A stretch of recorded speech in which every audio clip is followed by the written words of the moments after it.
Olá, a partir de agora você é nosso convidado a acompanhar uma conversa com o senador Álvaro Dias. O nosso tema, fim do foro privilegiado. Isso porque, nessa semana em que gravamos, aliás, ontem, ficou decidido em plenário, por decisão do presidente Eunício Oliveira, que essa proposta de emenda à Constituição entra na pauta do dia, a partir de hoje, no dia em que gravamos, quarta-feira, 22 de março. Não é isso, senador? É, exatamente. O projeto apresentado em 2013, né, chega ao plenário do Senado agora, 4 anos depois. A resistência é conhecida na Comissão de Justiça. Aprovamos no final do ano passado também, quando houve resistência, houve uma tentativa de se retirar de pauta. Mas essa tentativa foi derrotada e o projeto finalmente agora caminha para a sua tramitação na fase final. E, como o senhor descreve, foram 4 anos de resistência, qual a expectativa do senhor com a chegada dessa matéria no plenário? Porque sua proposta fala de fim de foro privilegiado para todos, não é isso? Retira da Constituição esse Instituto do Foro Privilegiado, que se tornou o Instituto da Impunidade, né? Porque é impossível, é humanamente impossível, é preciso dizer isso, para não condenar o Supremo também, liminarmente, né? É humanamente impossível para 11 ministros julgarem tantos casos que envolvem autoridades. São 37 mil autoridades no país.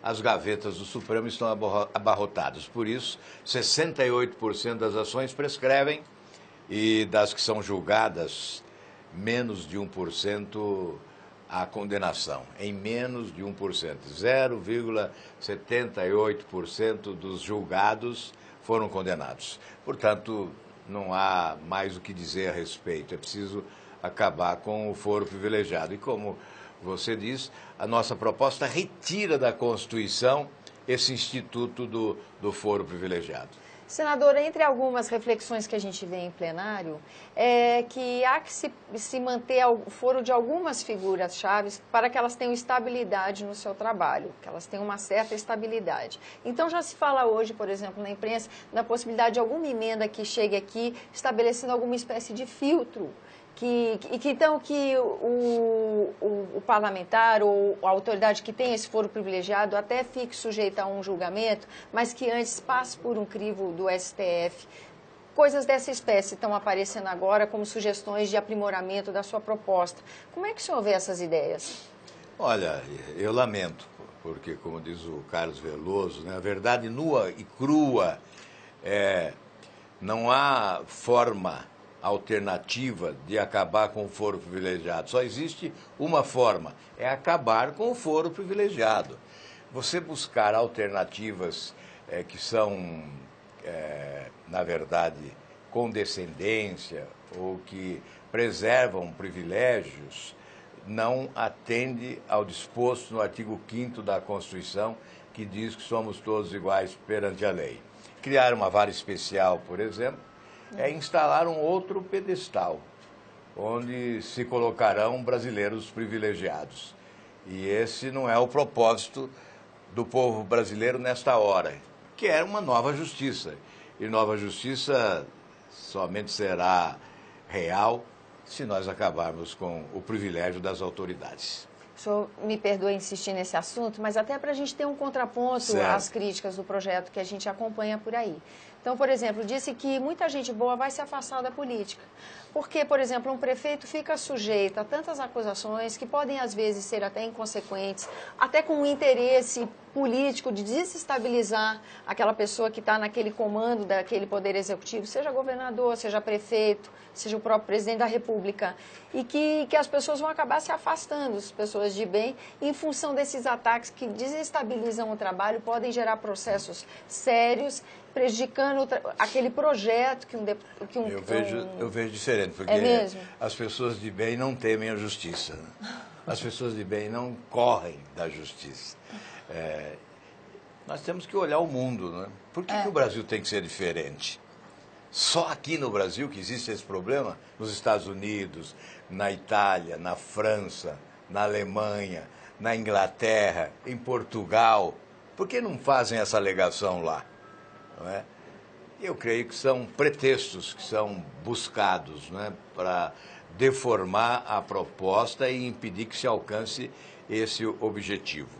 Se a atividade política é uma atividade de risco, outras atividades também o são. E nós estamos propondo o fim do foro privilegiado não só para os políticos, para os magistrados, para os juízes, para os promotores, para todas as autoridades no país. O presidente Clinton foi julgado, no caso Mônica Lewinsky, por um juiz de primeira instância. Por que o Brasil tem que ser diferente? Porque um prefeito brasileiro tem que ter foro privilegiado, se nos outros países não possuem. Se há um julgamento incorreto, injusto, há a possibilidade de defesa e do recurso. Então, este é o cenário. Nós devemos ser todos iguais diante da lei e da justiça. Vamos falar da tramitação. É uma proposta de emenda à Constituição. Exato. Não é? Vão ser 5 sessões para debate da matéria a partir de hoje?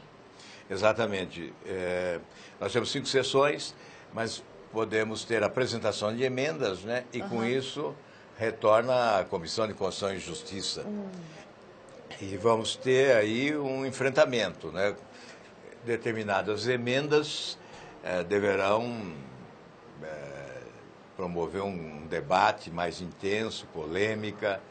Nós temos que rejeitar determinadas emendas para evitar que se minimize os efeitos da proposta original. Não há, da nossa parte, nenhum propósito de radicalizar.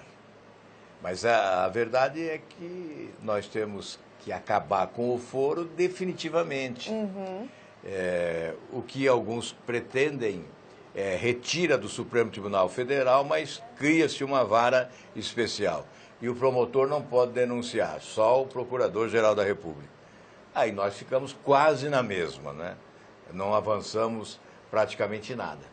Ou seja, a expectativa já é que a matéria volte para a Comissão de Constituição e Justiça, porque haverá apresentação de emendas. Sim, é inevitável que apresente emendas. E nós teremos na Comissão de Constituição e Justiça o debate sobre a conveniência ou não delas. Né? E este é o impasse que a apresentação de uma emenda proporcionará. O que nós estamos colocando é que há necessidade de definição de um calendário para evitar que se passe a ideia da protelação, ou seja, a utilização de expedientes protelatórios para ganhar tempo e evitar a aprovação da proposta. E esse calendário seria estabelecido na própria Comissão de Constituição e Justiça ou Não, aqui no plenário? Aqui no plenário tem que haver um acordo de lideranças, né, para definir um período em que se admite a discussão da matéria na Comissão de Constituição e Justiça. Porque ela retornando, aí cumpre o calendário das 5 sessões. Sendo assim, o senhor imagina que ela esteja votando nos 2 turnos de quórum qualificado que a gente precisa para a proposta de emenda à Constituição? O senhor imagina que isso aconteça mais ou menos por volta de que mês? Eu espero que no mês de maio, mais tardar, se possa votar. Porque se houver vontade política e se os compromissos forem respeitados, não é, nós teremos a deliberação até maio.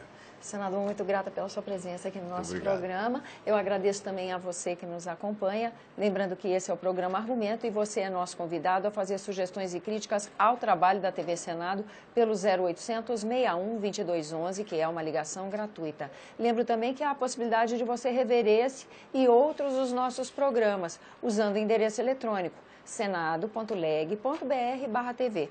Até a próxima.